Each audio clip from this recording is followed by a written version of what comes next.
Jadi kalau ini kita biarkan selama 1 menit, maka dia akan menghasilkan 40 liter 1 menitnya gitu.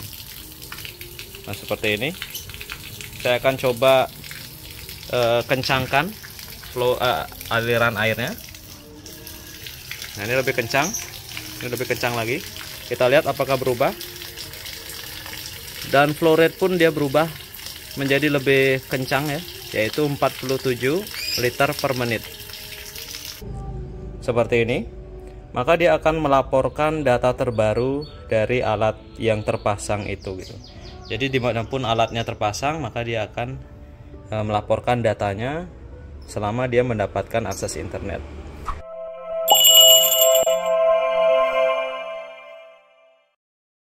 Halo teman-teman, balik lagi di channel YouTube Anak Agung Dwi Arsana. Nah di sini ini sebenarnya sudah pernah saya videoin ya.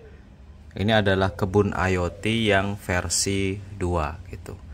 Jadi sudah pernah saya tunjukkan bahwa alat ini berfungsi dan mengupload data, baik itu ke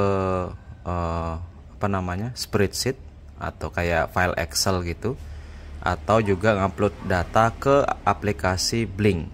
Jadi teman-teman yang main IoT mungkin sudah sering menggunakan Blink. Nah alat apa sih ini? Alat kebun IoT ini gitu ya.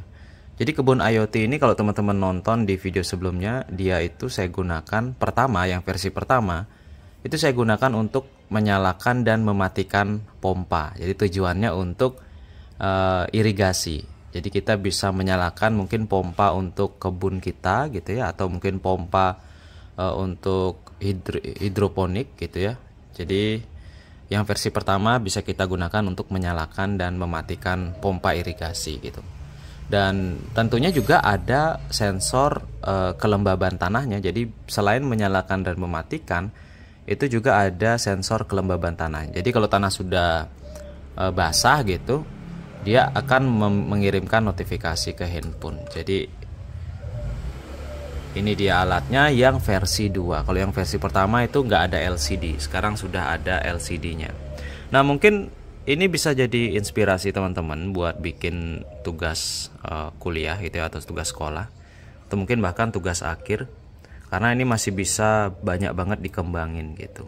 Nah di sini kebetulan sekarang kita akan memasang semua jenis sensor yang ada di sini. Jadi ada 3 soket kan, kayak gini. Ini kepasang semua. Yang pertama tentunya sensor water flow. Nah kalau di video sebelumnya saya pasang sensor water flow yang 2 inci, itu gede banget. Nah sekarang untuk demo semoga aja bisa saya pakai yang setengah inch. Semoga aja nanti muat di selang saya untuk demo. Lalu selain sensor water flow yang berfungsi untuk mengetahui berapa jumlah aliran air yang keluar gitu ya. Jadi kita bisa tahu berapa sih volume air yang sudah kita gunain gitu. Jadi ini kayak meteran airnya PDAM gitu ya. Jadi cuman ini versinya digital, tampilannya LCD gitu. Kalau yang PDAM kan masih analog ya gitu. Nah selain sensor water flow, saya juga memasang sensor kelembaban tanah seperti ini. Fungsinya adalah untuk mengetahui tanah itu kering atau lembab dan ditampilkan di LCD. Serta nanti kalau yang di sebelumnya kan menginformasikan ke aplikasi Blink gitu, dan juga datanya dikirim ke spreadsheet. Nah sekarang kita akan melempar datanya menggunakan aplikasi chatting ya, apalagi aplikasi chatting yang paling gampang dioprek yaitu aplikasi chatting Telegram. Nah pertanyaannya mungkin apakah bisa pakai WhatsApp? Jawabannya bisa itu teman-teman ya. Jadi teman-teman tinggal eksplorasi aja sendiri. Cuman yang paling mudah untuk diakses itu adalah Telegram, karena library-nya gampang banget cara makainya gitu. Nah selain kelembaban tanah juga ada sensor ini, suhu dan kelembaban udara. Nah ini menggunakan DHT11. Teman-teman sebenarnya bisa mengganti menggunakan DHT22 yang lebih presisi mungkin ya. Karena di sini lebih murah DHT11, kita gunakan DHT11 saja untuk uji coba aja gitu.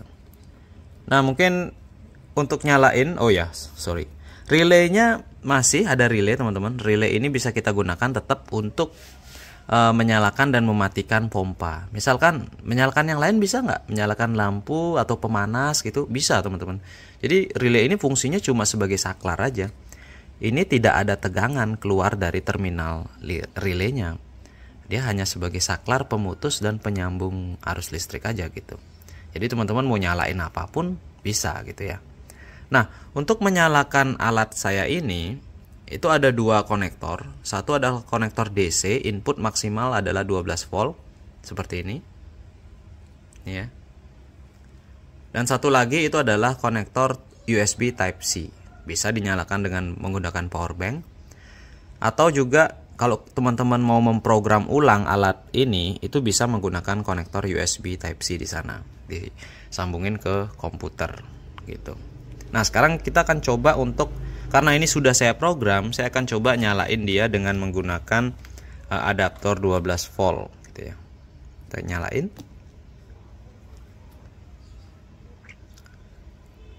Di sini dia bekerja menggunakan sinyal WiFi juga.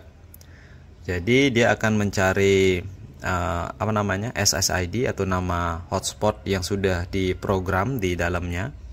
Setelah itu baru dia akan menampilkan data gitu. Jadi usahakan kalau teman-teman misalkan merakit alat ini atau membeli alat ini, akses internetnya ada di sekitar alat ini terpasang gitu ya. Jangan jauh-jauh. Karena program standar yang nanti akan dikasih gratis di pembelian ini, itu dia masih statik untuk settingan WiFi dan juga passwordnya gitu. Tapi nanti ke depan bisa teman-teman kembangin dengan menggunakan WiFi Manager sehingga kita bisa setting sendiri tanpa harus upload program. Nah, ini dia tampilannya. Ini agak flicker karena frame rate HP saya sebentar. Nah, ini udah jauh lebih baik. Ini frame rate-nya saya kurangin teman-teman. Jadi tampilan seperti ini. Suhu yang terbaca itu 32 derajat, wajar karena saya lokasinya ada di luar ya. Bukan di dalam ruangan ber-AC, suhunya memang panas banget. Kelembabannya juga tinggi banget. Karena waduh ini memang kayak lagi gerah-gerahnya. Lalu kelembaban tanah itu 1% ya. Jadi air terkandung di dalam tanah itu cuma 1%. Iya jelas 1%. Ini sensornya kan belum kepasang ya. Terus untuk volume air yang digunakan kemarin saya sudah tes.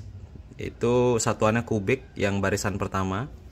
Yang baris kedua itu adalah flow rate ya. Jadi flow rate-nya, flow air yang mengalir berapa liter per menit itu akan ditampilkan di bagian bawah sana gitu. Nah, sekarang kita akan coba untuk pasang sensor water flow-nya dan lihat apakah dia bisa mendeteksi jumlah air yang mengalir dan volume yang sudah keluar gitu ya. Kita tes dulu. Nah teman-teman, karena di sini saya akan menyalakannya jauh dari sumber listrik, saya akan menyalakan menggunakan power bank dengan kabel Type C ya. Ini sensornya belum kepasang karena di sana di tempat beda sensornya. Oke, di sini saya sudah menyalakan menggunakan power bank. Kita tunggu dia terkoneksi ke hotspot. Jadi jarak dari sini ke hotspot sekitar 10 meter. Kita akan tunggu. Nah di sini kita sudah dapat koneksi dan flow rate-nya masih 0 ya, karena belum ada mengalir. Saya akan coba nyalakan dulu kerannya. Saya akan nyalakan dan kita akan biarkan dia mengalir beberapa saat. Teman-teman bisa lihat flow rate-nya sudah terbaca, yaitu 37 liter per menit. 36-37 stabil. Jadi kalau kita biarkan ini mengalir gitu ya, maka dia akan menghasilkan 37-36 per liter. Nah ini berubah lagi. Nah kenapa dia bisa berubah? Itu karena tekanan air dari PDAM itu berubah-ubah ya. Jadi tidak konstan. Tapi kalau menyalakan menggunakan pompa, dia biasanya konstan gitu. Jadi kalau ini kita biarkan selama 1 menit, maka dia akan menghasilkan 40 liter 1 menitnya gitu. Nah seperti ini. Saya akan coba kencangkan flow aliran airnya. Nah ini lebih kencang. Ini lebih kencang lagi. Kita lihat apakah berubah. Dan flow rate pun dia berubah menjadi lebih kencang ya, yaitu 47 liter per menit. Ini lebih tinggi. Oke, sekarang terhitung lebih tinggi lagi malahan. Coba kita rendahkan. Kita buat dia lambat. Aduh, agak susah.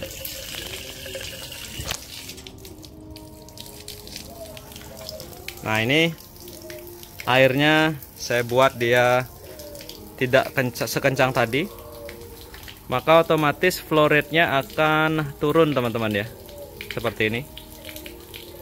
Dia akan terus turun sehingga menyesuaikan stabilnya di berapa liter per menit gitu. Seperti itu ya.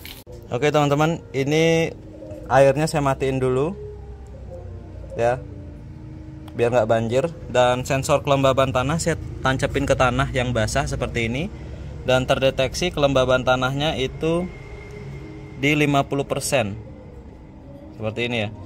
Nah, dari pergerakan air yang tadi, jadi dari water flow yang tadi itu kita berhasil menambahkan dari yang awalnya 0,81 kubik air penggunaan, sekarang menjadi 0,82 kubik air gitu ya.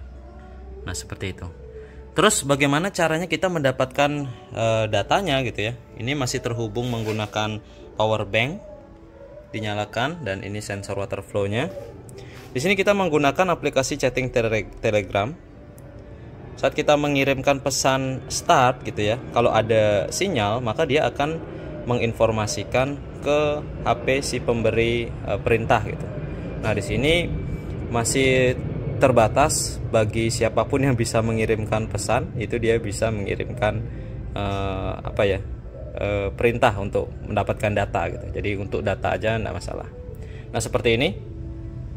Silahkan dipakai ya. Oke, sekarang saya akan mengirimkan perintah lapor seperti ini. Maka dia akan melaporkan data terbaru dari alat yang terpasang itu gitu. Jadi dimanapun alatnya terpasang, maka dia akan melaporkan datanya selama dia mendapatkan akses internet. Total penggunaan air saat ini sebesar 0,82 meter kubik. Suhu terkini 31,8, kelembaban 75, persentase kelembaban tanah 1%, seperti itu. Lalu bagaimana untuk menyalakan pompanya? Ini kan relay. Sekarang kita akan kirimkan pesan pompa on gitu ya. Maka relay akan bersuara cetek. Saya nggak masang pompa di sini. Nanti kita dengar aja. Nah, itu adalah suara relay terkontak, yang artinya relaynya sudah on dan menyalakan apapun, mau itu pompa, mau heater, mau itu lampu, bisa ya. Dan di sini ada notifikasinya juga. Untuk matiinnya pompa off seperti ini. Kita tunggu. Nah, itu sudah mati. Seperti itu teman-teman ya. Jadi alat ini selain di program kemarin menggunakan aplikasi aplikasi Blink, terus bulan selanjutnya menggunakan spreadsheet, dan sekarang kita menggunakan aplikasi chatting Telegram untuk mendapatkan datanya seperti itu.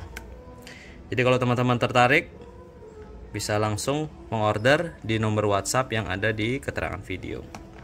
Oke, siapa tahu pakai tugas kan. Terima kasih teman-teman.